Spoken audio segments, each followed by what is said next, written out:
মানিকগঞ্জের মান্না এলাকায় অবস্থিত জুলাই স্মৃতিস্তম্ভে আগুন দিয়েছে দুর্বৃত্তরা। রবিবার গভীর রাত 3:30টার দিকে মানিকগঞ্জের মান্না এলাকায় এ ঘটনা ঘটে।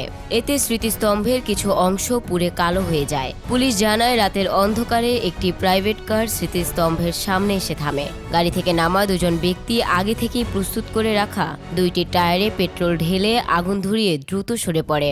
সিসিটিভি ফুটেজ বিশ্লেষণ করে এসব তথ্য পাওয়া গেছে।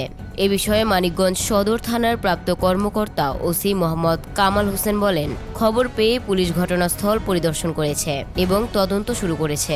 সিসিটিভি ফুটেজ সংগ্রহ করে আগুন লাগানোর সঙ্গে জড়িতদের শনাক্ত ও গ্রেপ্তারের চেষ্টা চলছে।